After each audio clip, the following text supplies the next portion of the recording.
the mythological hero figure, right? So this sort of generalized hero figure that we can extract from the particular mythological narratives.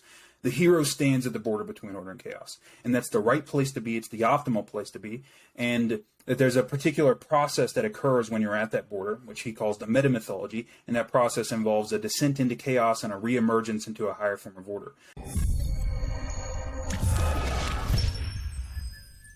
Welcome to the podcast, Brett. Thank you so much for joining me. I wanted to start off with, how would you introduce what you're doing to people? How would you introduce your work? How do you think about it?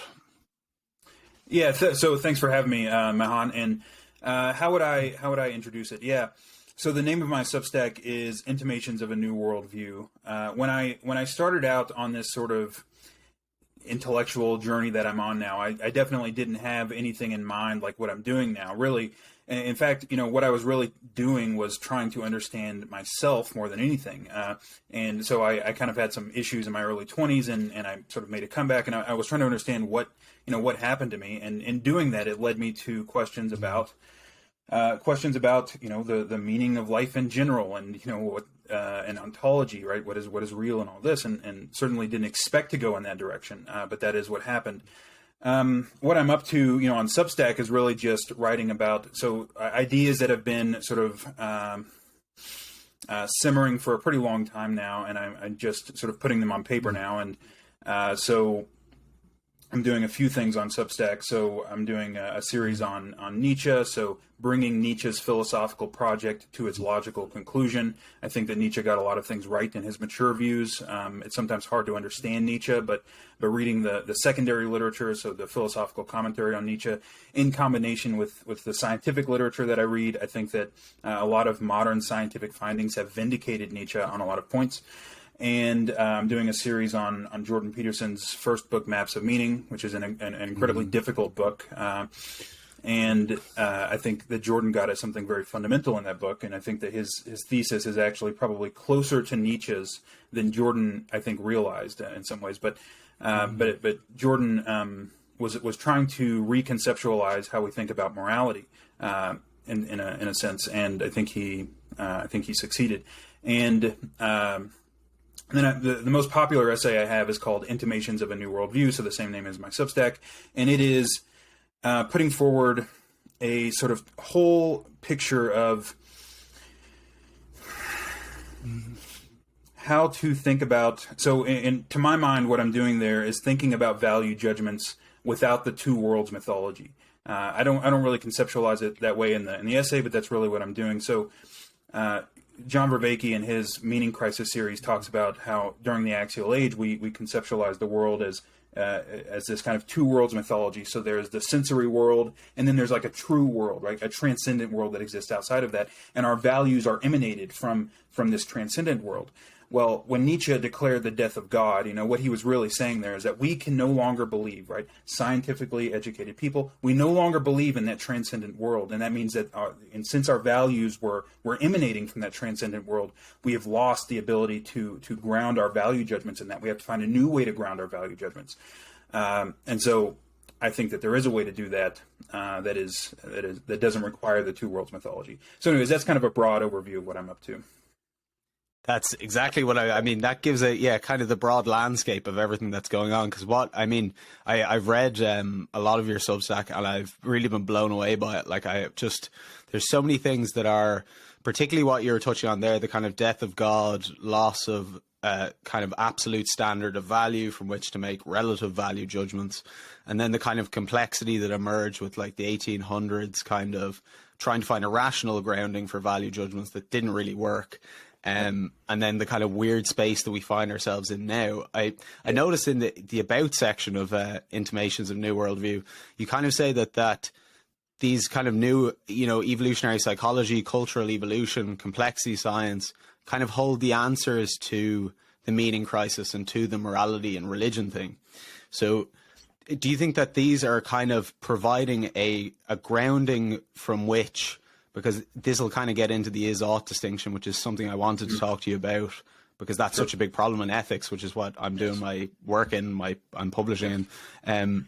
And, that the natural sciences, is there something emerging there that could be a foundation for this kind of value-based evaluative statements. That's what I'm arguing for, yeah. And so I can give sort of a brief summary of what I think the bridge between ought and is looks like from that perspective. Yes. And, Okay. so because this is what I think Nietzsche was trying to do, right? Nietzsche was trying to bridge the gap between ought and is, and he was doing that through his will to power thesis, right? So in my series on Nietzsche, that's how it's going to culminate. I'm going to argue that his will to power thesis actually lines up with the argument that I'm making elsewhere. But so there is a literature that began in statistical physics by a guy named Per Bach, who was trying to understand the emergence of complexity in nature. He was trying to understand. So the problem is relatively simple. The laws of physics are deterministic, right? They're simple and deterministic. You can write them all down on a single sheet of paper, and yet we look around and we don't see this kind of deterministic world. We don't see a simple determinant. We see complexity. So how do we get complexity out of those simple laws? And what he reasoned, in the first place, what he reasoned was that complexity emerges at the border between order and chaos. And so an ordered system, right? Order is like a crystal. And so when you're looking at a crystal, each part of the system, so if you know what one part of the system looks like, you know what the whole thing looks like, and that's not complexity, right? On the opposite end of the spectrum is the chaos end is a gas, right? So a gas is the same way. It doesn't have the structure of a crystal, but if you look at what one part looks like, you know what the whole thing looks like. And again, that's not complexity. Complexity emerges at the narrow window between order and chaos. And so the question for Per Bach was, how do systems in nature get there without any tuning from an outside agent? Because we can tune a system, right? We can set the temperature and other variables right where they need to be to put it at the border between order. But how do systems in nature get there without any tuning? And so this is the origins of the term self-organized criticality. So criticality represents the border between order and chaos, and systems in nature have to self-organize from the bottom up through the interactions of the parts of the system and their environment to this narrow window, right? They do it without any tuning from an outside agent. And so that was his explanation of the emergence of complexity. Now, as an explanation of the emergence of complexity, it's incomplete. There are other pieces to the puzzle that have to be included in that. But the concept of self-organized criticality became an important concept within biology because it was found that so there were theoretical arguments made that biological systems function optimally at criticality. So they function optimally at the border between order and chaos. And there is empirical findings showing that biological systems show signatures of being at or near criticality. So this can be things like genetic regulatory systems show signatures of criticality, flocks of birds, and probably most importantly for our purposes, the brain. Right? The brain shows signatures of being at or near criticality. And so at this border between order and chaos, systems function optimally. Now, what's interesting about this, from my perspective, is that this was, so Jordan Peterson, in his first book, Maps of Meaning, argued I was going to that, say, meaning. So argued that the mythological hero figure, right, so this sort of generalized hero figure that we can extract from the particular mythological narratives, the hero stands at the border between order and chaos. And that's the right place to be. It's the optimal place to be. And that there's a particular process that occurs when you're at that border, which he calls the meta-mythology. And that process involves a descent into chaos and a reemergence into a higher form of order. Now, what's so interesting about this to me is that, for one, Jordan made this argument completely independently of the self-organized criticality literature. So he didn't have any knowledge of that. He didn't mention it in the book. And he wouldn't have known about it because it was really, so Per Bach's book was published in 1996, and Jordan published Maps of Meaning in 1999. But Per Bach's book was pretty obscure, so I just don't think he could have known about it. But what's so interesting is that process that Jordan describes is what occurs at the border between order and chaos in complex systems. Self-organized criticality, the model that we use to talk about it is called the sand pile model. And the sand pile model is where you're pouring sand on a pile one piece at a time, and eventually at that critical point you get an avalanche, right? So the avalanche is like the descent into chaos, and then you rebuild the sand pile, and it's wider, it has a wider base now, so you have an increase in complexity that is facilitated by these descents into chaos and reemergences that occur at the border between order and chaos. So we see this very nice concordance between what Jordan Peterson was talking about in Maps of Meaning and the self-organized criticality literature. Now, the thing about this, the criticality literature, is that there's a value judgment built into it. Right? The value judgment built into it is that being at the border between order and chaos is good. right? There's nothing negative about it, right? There's nothing good about being tilted towards too much order or tilted toward, like, that's the right place to be, and it's the right place to be regardless of the particulars of the situation. And so it's a general value judgment that is objective in some sense. It's an objective value judgment. And so if that's true, then the question becomes, well, what does that look like? What does that look like in the context of a particular life? And this is, as far as I can tell, this is why we have these narratives. The narratives sort of bring it down to earth and show that this is what it looks like to stand at the border between order and chaos. It looks something like the generalized hero myth. And then, so. Yeah, I'm thinking of there as well. The problem that John Vervaeke points out with relevance realization, because I know that what you were writing about is that the hero myth is representing relevance realization, or the process of relevance realization. Yes. And that John Vervaeke argues that relevance realization doesn't have an essence because it's a constantly changing environment. So the need to constantly renew these stories is because it's essentially a moving target. There isn't really a finite kind of, there isn't a finishing point to it. It's this kind of, again, it's a right place to be. But I just kind of wondered something that was like, because this really flies in the face of the Newtonian model of the kind of billiard ball, deterministic kind of causality, which is what this kind of 18th century, like David Hume, emerged out of, really. I've been trying to read his work lately, and it is very much steeped in the time in which it kind of came about. So is the Newtonian worldview the framing this essentially? So if the Newtonian worldview is wrong, the is-ought distinction is kind of, does that impact it? Is that what complexity is kind of stepping in for? Does that make sense? Yeah, so I think so. Yeah, as long as we understand what complexity is, and what the argument that I'm going to eventually make in my Nietzsche series is that what Nietzsche meant by power is complexity.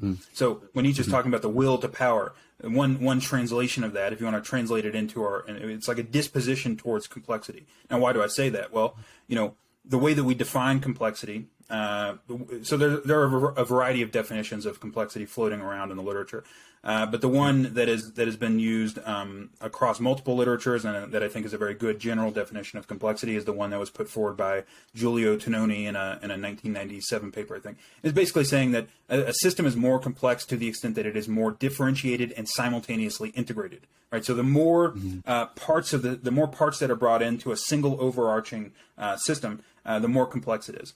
Now, what's really interesting about this is that that's basically how Nietzsche defined power, right? So the more powerful person is somebody who is able to bring a greater diversity of viewpoints and perspectives to bear on life, while simultaneously being unified in the service of a single overarching project, right? So you see the differentiation and the simultaneous integration.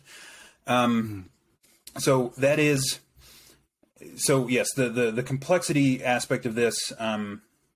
Absolutely sort of helps to bridge this gap between is and ought, because complexity is sort of an objective thing, and yet complexity for us manifests as a greater capacity to exert to live optimally in the world, right? It's something like that. Yeah, so that's really interesting about the will to power. I'd heard somebody kind of say, like Robert Greene actually said that he thinks of it more as like the will to grow or something like that, because we think of power, obviously there's all these connotations to it. Your description sounded more like wisdom to me, which I thought was interesting. But the point about the is ought, what McIntyre says in After Virtue is that these older accounts of ethics had a teleological framework or teleological function of a human being, which they could then make evaluative judgments about. And then in the 18th century with Newtonian physics, we threw out any kind of teleology of human function, essentially. We're in this kind of cold, dead, deterministic universe, billiard balls. So in a sense, is complexity, and I understand from the evolutionary point of view very much how that could be kind of offering a teleology. But is the complexity the foundation of that teleology, would you say? Yeah, so it depends on what we want to mean by teleology, right? Because the word telos comes from the word, if I remember correctly, it comes from the word end or final end. And the thing about this process of complexification is that, as best we can tell, there is no end point to it, right? So it's not there's no final state of utopia that we're headed towards. Nevertheless, there is a sense in which it is teleological in some sense, because the process of complexification itself is it is inevitable, right? So it's not like we live in a sort of random universe and it's nothing but chaos. Like this process has an inevitability to it, and so the universe is complexifying, and we can participate in that complexification. We can participate in that complexification, which is our participation in creation itself, in some sense. So it's sort of ambiguous about whether we want to call that teleological or not, if that makes sense. Yeah. Yeah. No, I understand. Yeah, there's a weird, because I found this about all sorts of things, like in terms of, like a lot of what I study is attention, and I'm studying the attention economy, or the ethics of the attention economy, and monetizing attention. And attention seems to cross the is-ought divide all the time. Like the facts of attention are values. Like attention functions by prioritizing according to an implicit value structure, an explicit one. So, I mean, I think when we get into our biology, you start to see a lot of these kind of oughts, like even the functioning of pleasure and pain in the brain makes certain suggestions about how best to do it and what a bad way of doing it is, that seem to ground it. Sure. Yeah, I mean, we went into some tricky situations there, right? Because there are clearly things that we're adapted to do that we wouldn't say that we ought to do, right? So, the sex drive, for example, right, can lead people to do things that are pleasurable and that we are driven to do because of our evolutionary past that most people would say you ought not to do, right? So rape would be the primary example, right? So there's some trickiness there in terms of grounding ought judgments in biology as such. So the order chaos thing, I think, helps with this to some degree. So, one of the other literatures that I talk about on my writing quite a bit is the literature on cultural evolution, right? And cultural evolution is sort of another layer of values that we have, as this layer on top of the values that are embodied in us. So we have these embodied values that we have because of our evolutionary history, right? And so this is we value things like food and sex and like social status, right? And affiliation with other people and all this. Those are things that we naturally value because of our evolutionary history. But on top of that, right, we have this cultural layer where we value things that can change, and this can change quite quickly over time. And the example that I like to use when talking about this, which is the example that Nietzsche used as well, is looking at the Homeric Greeks. Because if you look at the Homeric Greeks, right, the pre-Socratic Greeks, in the Homeric epics, compassion and honesty were not valued, right? Odysseus was a mass murderer and a liar, and there's no indication in those stories that he was doing anything morally wrong, right? And Achilles was kind of the same way, right? And these are the protagonists, right? There's no, what they were after, what they valued was glory, right? It's something like glory, right? Something like living a glorious life, not living a compassionate, honest life. Like that's slave morality, right? That's Western morality. So the question is, how do we get from the ancient Greeks who valued, something like glory on a battle, and they would, when they conquered a polis, right, when one Greek polis would conquer another polis, right, they would torture the men, they would sell the women and children into slavery, and they didn't feel bad about this in the slightest, as best we can tell. So the question is, well, how do we get from that morality to where we are now? And, Nietzsche tells a story about this. There's also a very good book by a guy named Peter Turchin, who tells a story it's a little different from Nietzsche's story, I think, but very interesting, which is that during the Axial Age, civilizations that adopted a more sort of compassionate, egalitarian ethos were able to put more men on a battlefield, right? Because people actually don't like to fight for tyrants, right? People don't actually like to fight for somebody who's tyrannizing them. And so that ethos prevailed during the Axial Age in multiple places, and that's the ethos that we currently have in our own culture to some degree. But it's important to understand that that's not our hyper focus on egalitarianism and compassion in our own culture is not like human nature, right? If you look at human history, it's sort of a unique thing.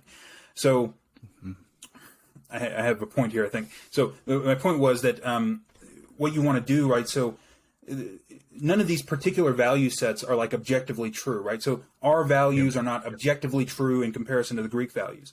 But what we want to do is to be at the border between order and chaos, right? When we're talking about being at the border between order and chaos in this context, it's appropriately incorporating tradition, right? So you have to have the tradition because the tradition grounds you. You are not smart enough to figure out everything on your own. The tradition figures some things out for you. You subject yourself to the tradition, but then you also have to transcend the tradition at some point, right? So you want to master the tradition and then step outside of it, right? And that's something like what it means to be at the border between order and chaos in that context, right? So anyways, that's a way of sort of conceptualizing moral values as a process rather than a static set of values that are given to us by a transcendent God or something like that. Yeah, because McIntyre is kind of a ethical relativist, really. That's kind of the conclusion he comes to, is that it's conditional on the culture that we're in. I guess, yeah, I'm kind of, because if you're grounding it in biology, I mean, is that universal then to, even in the negative sense, that the difficulties with, I suppose, our human nature or our particular impulses, and then cultural responses to that, and that there's differing responses. But I guess I think the issue of complexity and the border between order and chaos, what I'm trying to get at is that universal or is that culturally conditional? Because it sounds pretty universal. Yes. So the being at the border between order and chaos is universal. But what's important to understand about it is that that's a process and not a state. Like being at that border means that you are participating in a process, not that you are adopting a static set of particular values. Yeah. And so I'm not a relativist. I'm not a relativist about. I think that this process is objectively valuable, but it doesn't correspond to any particular values, right? It doesn't correspond to any particular set of values. It's the process by which we update that set of values. That's what's objectively valuable to my way of seeing it. Yeah, it's not a belief system. It's I think that was Peterson says, not a belief system. It's where beliefs come from, in a sense, where they're revitalized and rebuilt. Yes. So you're not caught in one static kind of knowledge structure. Yes. It's not your beliefs. It's the process by which you update your beliefs. And it's a mode of being in the world, right? It's a mode of being. It's not something that you believe. It's a way of being in the world, right? And it looks different depending on the optimal way of being in the world is not going to be the same for a 15th century monk as it is for me, right? It's going to look quite different depending on the context. But the process itself, I argue, and I think Peterson would argue as well, the process itself is the same. Yeah. And I mean, that's much more in concert really with ancient ethics, to be honest, which was it wasn't so much about questions of right and wrong, but more about how we should live our life. And different schools had different kind of ways of addressing that question. But it seemed that in the 1800s, morality and ethics kind of became this slightly weird propositional thing that it really wasn't, you wouldn't find it in Plato or Aristotle, or that maybe a little bit in Aristotle, but it's kind of more of a new age thing. So I guess this framework offers people maybe a way back into it. I mean, this might bring us to the meaning crisis and the kind of the need for this conversation in the first place, really, what people are struggling with. Yeah, well, I mean, I think part of the meaning crisis is this disconnect. So we're, the scientific enterprise has disconnected us from our traditions to a large degree, and it's a big source of meaning in people's lives is the traditions that they participate in, because you're participating in something that's bigger than you, right? It goes back generations, right? And it goes back to your venerated ancestors and all of this. We've lost touch with that. We've lost touch with the community that comes along with the religious sense, because of course religion is not just about beliefs, it's about the music and the rituals and all of this. But because we've lost the beliefs, we lost all of that too. And so the question, I mean, there's no going back, right? As far as I'm concerned, right? At least not for me, and I think for most sort of Western intellectual people, there's no going back to believing the way that we used to believe. And so the question is, is there a way of being in the world that would reestablish meaning in the wake of that loss? And I think that there is. And yeah, so talking about the sort of 18th century stuff, and everybody was trying to construct these rational systems within which to ground morality, right? So we have Kant and Bentham and people like that, and what Nietzsche and Sam Harris, Sam Harris's book, The Moral Landscape, I think is in this same tradition, right? It's the same kind of argument. Yeah, interesting. And what Nietzsche said about these people is the same thing that Jonathan Haidt would say about them. And it's actually very interesting to read Nietzsche's story about this in relation to Jonathan Haidt's. So Jonathan Haidt's most famous paper is his 2000 paper, The Emotional Dog and Its Rational Tail. And what Haidt said in that paper is that, the way that psychologists tend to think about morality is in terms of moral reasoning, right? We reason our way into moral propositions and all this, and this is also the type of this is also how people thought about morality in Nietzsche's day. And both Haidt and Nietzsche say, no, this is the wrong way of thinking about it. We don't reason our way into moral precepts. What we do is we observe the people around us as we develop, and we observe what they value implicitly, right? And we observe how they value and what they value, and this interacts with our own temperament, right? Because we bring our own sort of temperament into the world as well, and so it's like a combination of our temperament in response to what we're seeing in our social milieu, and then that forms moral intuitions, right? We have intuitions about what is right and wrong, and then on top of that, we reason. We use our rationality to justify those intuitions. And so for Nietzsche, right, this is what Kant is doing. Right? This is what Kant is doing. Kant has Christian moral intuitions. And Kant is using his reasoning powers to justify those moral intuitions. And Bentham is the same way, right? Bentham is the same. Bentham, their systems might look quite different, but they're doing the same thing. And Sam Harris is the same way. As far as I'm concerned, The Moral Landscape is one of the greatest Christian books ever written, right? Because, it's Christian morality put into a rational system, right? Now Sam would hate that, but I don't care because I think it's the case, right? He's putting forward this idea that what we want to do is we want to increase the well-being of all sentient creatures, right? We want to increase the well-being of all conscious creatures. This is a very Christian way of thinking about morality. I mean, you go back and you try to tell a Roman noble, that what he needs to be doing is increasing the well-being of all. Why? Why would I want it? Why would he? As he's the Romans wouldn't really think like that. No, not at all. I mean, it just wouldn't appeal to them at all. It only appeals to Western moral intuitions. And then Sam constructs this nice rational argument on top of that. But it's all a justification, right? And so what Nietzsche said that we need to do in order to get past, because the question then is, well, how do we get past that, right? If all of this reasoning is just rationalization, how do we get past it? And for Nietzsche, the answer to that question was that we need a genealogy of morals. We need to know where they come from, right? Why do we have them? Whose interests do they really serve? And then when we have a genealogy, then we can look at them somewhat objectively and we can see how they're serving our interests or not, or whatever the case may be. Yeah. And so that's kind of... Do you think... Oh, sorry, go ahead. Yeah, and do you think that's what's kind of emerging now in these areas of, evolutionary psychology, cultural evolution, cognitive science? Yes. Is an explanation of where these value judgments are coming from? And it's quite a broad area. The value. Yeah, no, I think that's the value of these fields for bridging the is-ought gap, is that they're putting forward a viable story about where our moral values come from. And once we understand where they come from, then we can sort of judge them properly. But until we have that understanding, we are only able to use our reasoning powers to justify the intuitions that we already hold, right? Right. Until we are able to get underneath those intuitions and understand where those intuitions came from, right? The biological, cultural, and sort of personal origins of those intuitions.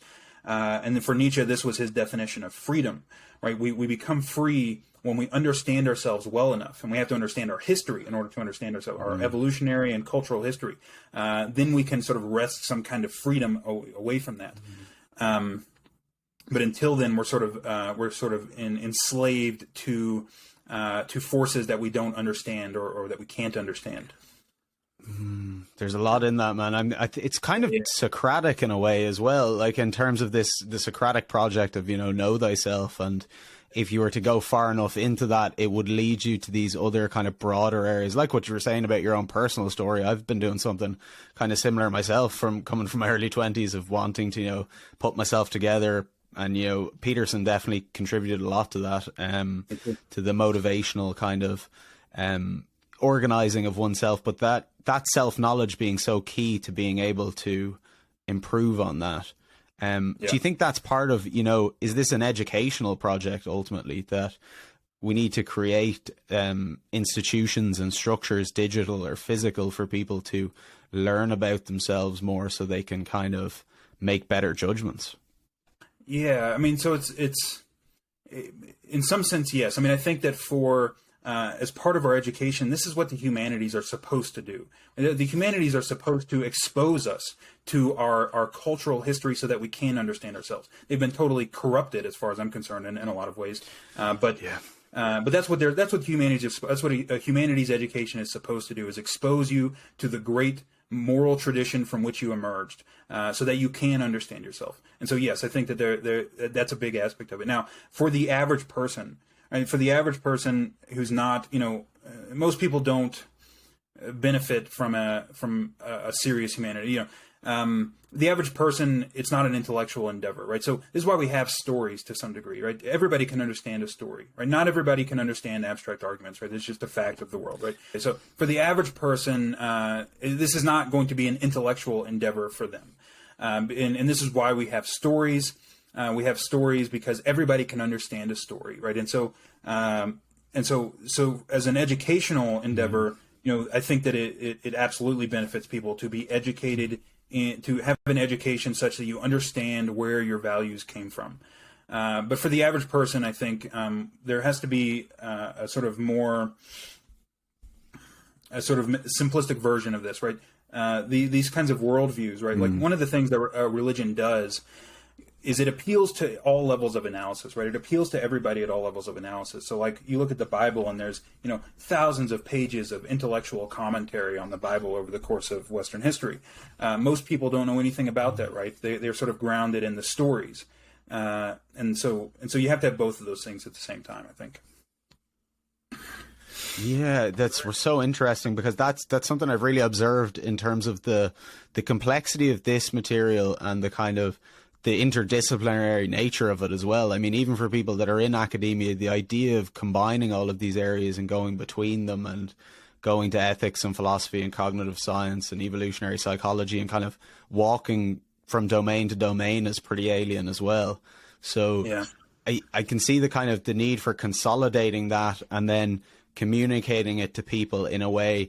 Do you think in some sense this is going to venerate a particular tradition? That was something I was worrying about as well, or worrying about, I suppose, wondering about might be more accurate. But do you think, because I know in your conclusion, obviously there's an explanation of God and the pattern of God, and that's that you can explain God naturalistically in a sense from this point of view, although I don't want to put you on the spot and that's too big an ask, but do you think that this is going to serve as a foundation for an existing tradition, or is it going to be a new kind of thing? Yeah, I mean, I certainly have no pretenses about creating a religion or anything like that, So, I mean, yeah, you know what I mean? Like, that's certainly not my goal.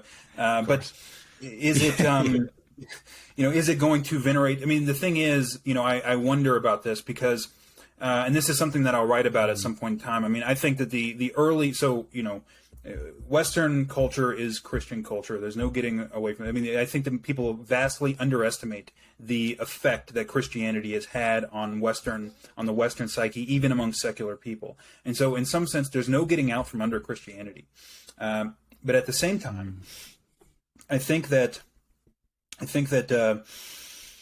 the origins of Christianity are very murky, and I suspect that there's I suspect that Nietzsche is actually right about some things, and there's been some books written about this by scholars of early Christianity. So what Nietzsche said about Christianity is that Christianity has very little to do with Christ, and it has mostly to do with Paul.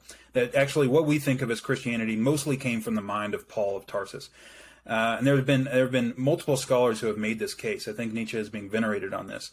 I think that is going to. I think that when you look at that, it's going to sort of take the sails out of mainstream Christianity a little bit because I think there's a lot of stuff that is inherent to Christianity that really has very little to do with the story of Christ as such, and really has to do with Paul.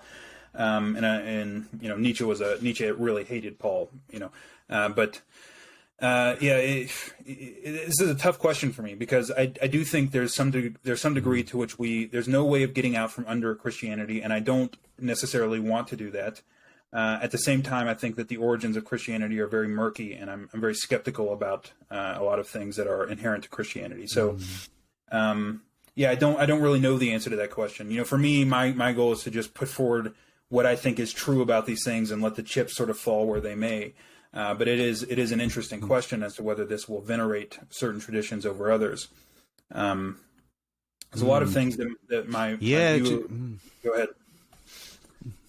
Oh, sorry. No. I was just going to say, because in my case, like, I was raised without any religion, so I was raised technically atheist, I suppose, and I feel like that was a big factor in the kind of personal meaning crisis of looking for a way of life, questions of ethics, nihilism, like so many other people that are born into the kind of secular bracket, and then even people that are born into religious ones and then kind of can't justify it anymore. And, is there a way of addressing the meaning crisis without Peterson's response is to reinvigorate, to a certain extent, Christianity. John Vervaeke obviously is going a very different way about it with, an ecology of practices and that kind of way of doing things. But it does seem like there's no way of kind of not ending up at some sort of either previous religion or new religion.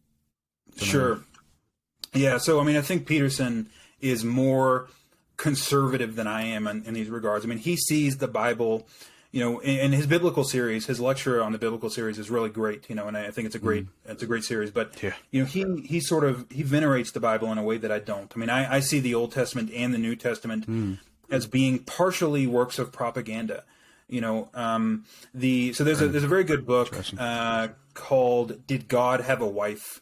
And it was written by this Israeli archaeologist, and in that book, what he talks about is that they found, like 3,000 figurines in ancient Israel, and almost all of them are a feminine figure. So almost all of them are of this feminine entity. And he argues that this was Asherah. So Asherah is mentioned in the Old Testament of the Bible. Asherah was essentially God's wife in the Canaanite religion. And in the Bible, in the Old Testament, when they mention Asherah, it's always in the context of condemning the worship of Asherah. But what he argues is that the folk religion, right, so the religion of the people was really this more kind of shamanic kind of religion, more involving these intense rituals, and goddess worship was a part of it, and that the religion that we see represented in the Old Testament was really the religion of the male elite literati, right? So the sort of male intellectual elite. These were the people who were literate. Very few people were literate at that time, but they were the literate ones, and it reflects their interests, right? Because what they were interested in was unifying Israel under a nationalist they had kind of a nationalist agenda, and so the Old Testament represents their agenda, and it sort of ignores what really most people's religious experience was quite different from what we see represented in the Old Testament. And my point in that is that the Old Testament is partially these were the people who wrote it had agendas just like everybody else. There were people who edited it anyways, because it's really a work of editing. And the same thing is true of the New Testament. And I don't doubt that there is great wisdom in these books, but I think it's also important to recognize them as being the products of human beings who have agendas. And so I think that Peterson sort of venerates these things a little more than I do. But yeah, it's still an open question to me as to how we're going to incorporate our traditions, going into the future. And I suspect there's going to be some disconnect. Well, I don't know. I suspect there's going to be some disconnect. Really, I'm talking to, and my audience is not. I don't see my audience as being sort of. It is the people who John Vervaeke calls the knots, or the people who don't have a religious identification. Yeah, the nuns. Yeah. Yeah. Because that's kind of what I am in that regard. It's how do we establish meaning when we can't, you don't choose what you believe, right? You don't get to choose what you believe. So for those of us who can't believe in the same way that religious people do, how do we establish meaning and all that in the wake of that?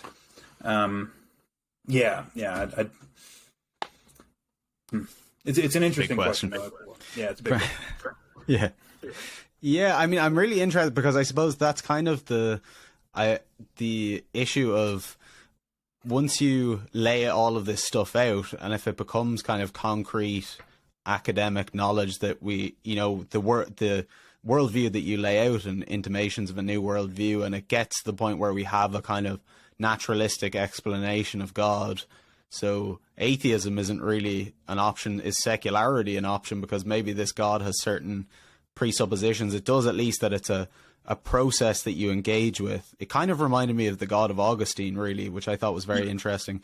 And he always talks about God as the goal, as this kind of good beyond the goods that organizes all of the other goods, like an infinite game in a sense. It organizes all of the finite parts in such a way that you don't become addicted, idolatrous, etc. And so I kind of wonder about,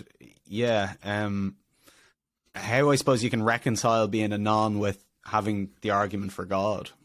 Sure. Well, that seems so coherent. Part of whether we believe in God depends on what we mean by God, right? Because I don't conceptualize God as somebody who answers the prayer, answers prayers like, if a family member has cancer or something. It's not like that. It's a mode of being, right? Mode of being, and it's a mode of being that we can participate in. And actually, John Vervaeke, in his second, I think it's the second or third video in the Meaning Crisis series, talks about this as this was how people used to conceptualize God, right? Sort of at the beginning of the Old Testament, in the God was a mode of being, right? God was a way of being in the world that we could aspire to, and represent it as a personality, because that's what it is. A personality is a stable pattern of, relatively stable pattern of behavior over time. And now, the question is whether or not there's something beyond that. And the honest answer is that I think that there is. I think that there is actually an ontological basis to this, but that's an argument perhaps for another time. Yeah, so whether or not you're an atheist kind of depends. If you're conceptualizing God in the old way, right? So what Nietzsche would say, like the God of being, or God is sort of the sky daddy or whatever, then I don't believe in that God. But I suspect that so I do, obviously I wrote about it, so I think that the conception of God that I put forward is a coherent conception of God, and it's also very concordant with what Jordan Peterson did in Maps of Meaning, and what Alfred North Whitehead did in his sort of magnum opus Process and Reality. And so it's not entirely original or anything like that. It's something that there's been a sort of tradition that has conceptualized God this way for a while, but it's always been sort of marginalized, I think.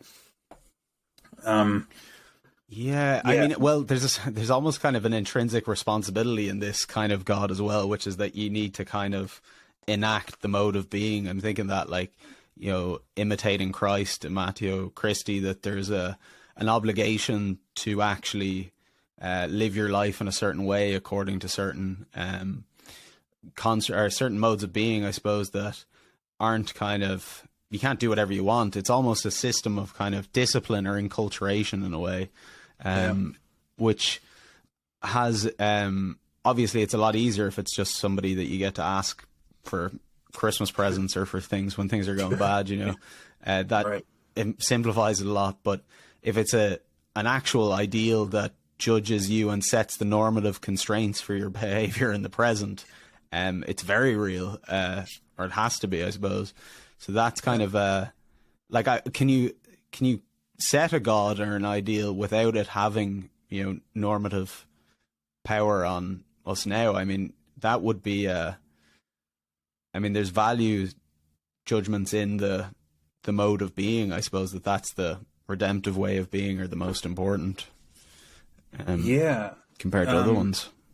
Yeah, well, I mean, Jordan has made the argument that this is part of what drove the death of God was people's people not wanting to take that kind of responsibility, right? Because there is a kind of heavy weight that's on you if you actually think this way, because it means that there is a way of being in the world that's nothing but good, and that you are consistently falling short of it, right? It's a very Christian sort of way of talking about it, but I think it's the case, and so there is that aspect of responsibility to it, and if you understand it as being nothing but good, then you understand that there's no excuse for not participating in it, right? You don't have a good excuse for not participating in it other than your resentment, right? And I think that Jordan, this is what Jordan talked about, this is what Nietzsche talked about.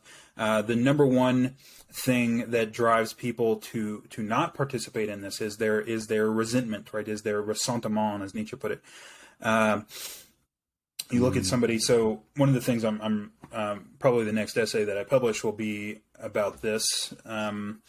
Elliot Rodger, if you remember, Elliot Rodger was the Santa Barbara mass shooter from 2014. Mass shooter, yeah. Yeah. And he, he was just totally consumed by his resentment because he was born and he was born. He wasn't athletic. He wasn't creative. He wasn't attractive. He wasn't very tall. And he and girls didn't like him, and boys made fun of him. And he was just consumed by his envy and resentment, and this drove him to do as much damage to the world as he possibly could. And people do this all the time to a lesser degree, right? This was Nietzsche's thesis, and it's Jordan's thesis as well. People don't go so far as trying to shoot innocent people, but they take their resentment out on the world all the time. And it's the opposite mode of being is this, right? That's the adversarial mode. If this is the sort of heroic mode of being, of you trying to integrate yourself into the world and become the best version of yourself you can be, the opposite of that is taking your revenge on the world because you think life is unfair and so on. And so I think people do that to a lesser or greater degree quite a bit. That's so interesting. I literally just wrote an article on Substack about Jeffrey Dahmer and the kind of, I suppose, current phenomenon of him being the number one show on Netflix that has 196 million hours watched or something since the release. It's the most popular thing since Stranger Things new season. And what it is that people are looking for in a life that's clearly so ill spent, like in such a, like to take the gift, I suppose, that we have of creativity and to use it for these ends that are like shocking in, unbelievable ways in their creativity. And how that kind of implicit recognition that that's a waste of life or a bad life also in the same judgment specifies a way of being that's not that. Like what Peterson says, that we can recognize it in the evil more easily almost than we can in the good. And that there's that kind of absolute nature of good that it actually seems to include it points to, in the darkness points to the light almost. And that we seem to be able to see that in these kind of evil characters like Elliot Rodgers or like any of them, that they lived such a life of resentment and envy and destruction that it's the complete antithesis of what we could do with this gift that we have. Yeah. Well, the probably one of the most common ways that people take out their resentment, which is, Jeffrey Dahmer and Elliot Rodger are sort of extreme cases, right? But what Nietzsche argued, and I think he's right about this, and this was Nietzsche's problem with morality, as we normally construe it, is that if you're somebody who is weak and resentful and kind of a loser like Elliot Rodger was, right? He wasn't good at anything, and he strove for, he wanted to feel superior to other people, right? He craved a feeling of superiority, but he couldn't get it. But what Nietzsche argued that people do in this situation is that they construe themselves as being morally superior. And to be morally superior, you don't have to actually do anything. You don't have to create anything. You don't have to be beautiful or smart or athletic. You can just believe the right things. And if you just believe the right things, then you can say anybody who doesn't believe what I believe is a bad person, and and yada yada. And so this is one of the things that I think I think this is what has essentially overtaken the humanities at this point, is this this way of construing morality, this self-righteous way of construing morality that allows people who don't actually create or do anything to present themselves as being morally superior to everybody else without doing anything, And this is Nietzsche calls it the will to power of the weakest. But yeah, I think it's important. William Blake said that in hell all is self-righteousness. All right, and what's so important to me about this, the sort of way of construing values that Jordan Peterson put forward, and that I'm putting forward as well, is that it's not self-righteousness, right? There's no self-righteousness. I mean, it's not about being a good person. I'm not trying to be a better person than you. I'm trying to live a good life, right? It's about living a good life, right? Which is the older sort of way of thinking about ethics, the sort of Greek way of thinking about ethics is how do I live a good life, not how can I be a better person than you, and something like that.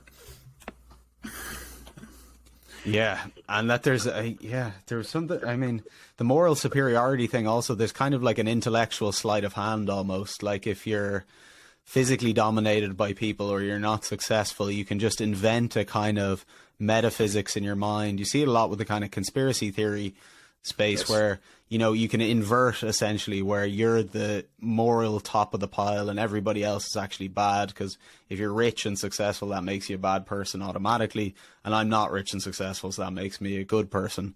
And I think that kind of philosophy is festering a lot in our society, maybe because it reminds me of the story of Cain and Abel. Like, if you kill your ideal, this is kind of the situation you end up in. Like, the thing that judges you to make you better, which you're kind of subjugated to, if you kill that so you can be the top of the pile, you kind of just end up in that. It's almost like a rule or something, that's the psychology you get. And part of Peterson, I think did that for me. Like, I was probably in that state where I was resentful and not grateful enough for the gifts that I had and for the things that were going well, and probably not working hard enough, or paying attention to what I should pay attention to. And Peterson's kind of worldview offered a way back into that with some straightforward kind of, clean your room, take care of those things. But it's interesting that message was so absent in, Western culture, that, his contribution was so significant. Right. And they were quite standard things, really. No, it should be common sense, right? But but it wasn't, and that's what Peterson did for me as well, and it just totally changed my life. I mean, because nobody had ever explained to me. I was very lazy in school. I didn't do much in school, and it's because nobody. I'm a relatively disagreeable person, right? And agreeable people just do what they're supposed to do. They just kind of do, this is what I'm supposed to do. Okay, so that's what I do. For me, it's like I wasn't going to do it unless I had a good reason to do it. And nobody had ever given me a good reason to work hard on myself. And nobody ever, but that's what Jordan did. And it was, and the way he conceptualized it was extremely meaningful. And the fact that is missing from our culture is part of the reason why Jordan had this meteoric rise, right? Because people were starving for it, right? People were starving for a way of conceptualizing the world that would propel them forward in the world, rather than just do nothing but sort of judge them. And so this, the idea that this sort of that kind of moral superiority stance is festering in our culture, I think it's true. I think it's a terrible sickness in our culture, and I think it's the dark side of our Christian inheritance. This was Nietzsche's argument anyways. What Nietzsche said is that basically Christianity is slave morality, right? And you look at what Paul wrote, right? Paul said, who is venerated by God? It's the weak and the meek and the humble, and the rich are the bad guys. But this was tempered. This was tempered to some degree by the metaphysics of Christianity, because the metaphysics of Christianity said that justice would be had in the afterlife, basically, right? That there would be a final judgment day, and all the rights would be made wrong, and that while you're on the earth, what you need to do is try to imitate the figure of Christ, and in the afterlife, all the rights would be made wrong. Well, we inculcated that Nietzsche's argument was that basically we trained the Western mind to value, right, to this equality, sort of justice kind of morality. And then as soon as we took the metaphysics away, that's all we were left with.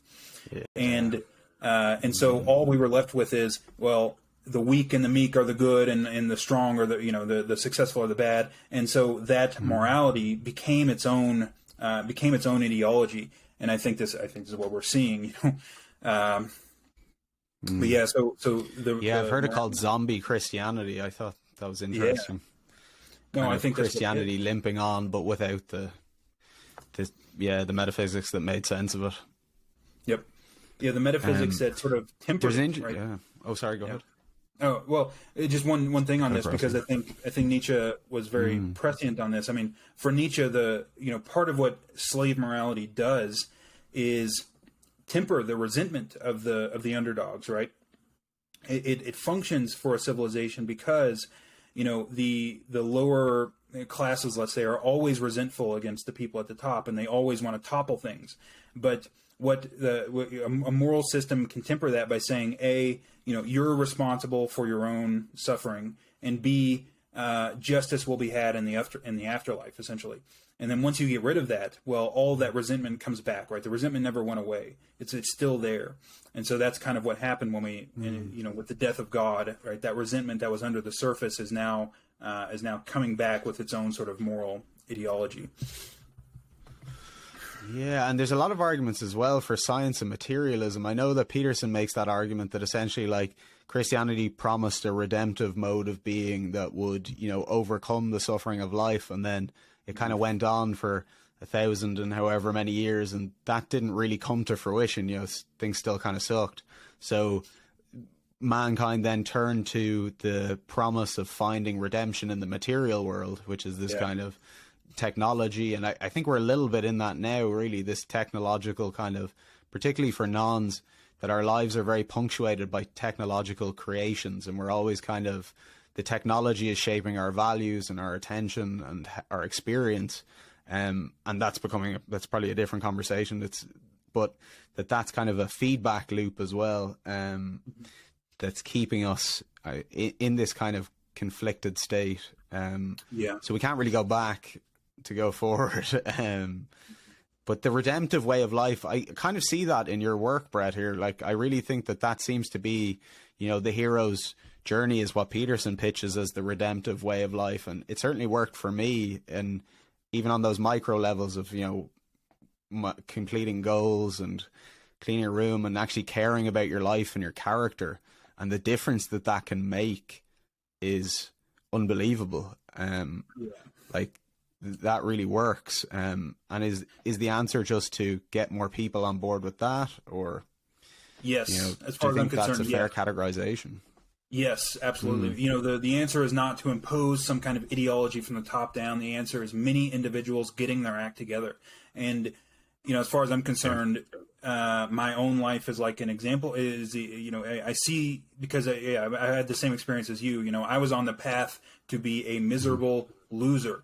And like Jordan's work essentially helped me to turn the ship around in a total sort of 180, and things are so much better now. It's almost unbelievable. And as far as I'm concerned, every time an individual gets their act together like that, the world moves one step further from the brink, right, and one step closer to something resembling paradise. And so that is the answer, right? Is facilitating many individuals getting their act together so that they can participate in this process, which is the process by which when we talk about self-organized criticality, right? Well, what does it mean to self-organize? And it means to put yourself together. And that's literally what it means. To put yourself together so that you can stand on the border between order and chaos, right? And doing that makes you a more powerful individual. And one of the ways that Jordan construes, and this was extremely helpful for me. So in my essay my Intimations essay, I talk about non-zero-sum games, right? And we've evolved, right? We've evolved to discover and facilitate non-zero-sum games. We were selected for that. So one of the ways this connects to Jordan's work, or Jordan's lectures anyways, is that he talks about, the way you should construe your aims, right? You want to aim at something that is good for you and good for your family and good for your community and your culture and good for all of those things, both now and next week and 5 years from now and 10 years from now, right? You want to construct your aim so that all of those different interests are integrated within the aim. And if you do that, then your aims become maximally motivating. And I think that's 100% true. I mean, it was true for me, right? You're integrating all of the different aspects of yourself into a sort of single overarching aim, and it integrates you and puts you together. And I think that I think that is essentially the answer, right? It's not like, imposing an ideology. It's facilitating many individuals, putting themselves together like that. Yeah, that it's kind of a bottom up, and yeah, across all of the layers as well. That was something that really rang true with me with Peterson, was that, conceptualizing a future self that you actually care about, and then organizing your life such that you're going to pursue that goal, which is that future self. But the future self implies, your relationship, your family, the culture at large, the world. We're not these kind of isolated nodes, so we don't really know the upper limits of that, as Peterson is fond of saying. Thank you so much, Brett. We've hit our time now. I know we got a little bit lost with some recording stuff, but I'm going to include the Substack in the description. I highly encourage people to sign up for it. I'm in awe at every essay that I've read so far, and I will continue to read them, because exactly like that, I think you're an individual who is making that difference, and I really appreciate your work. Well, thank you, Mahan, and thanks for having me. It's been a pleasure.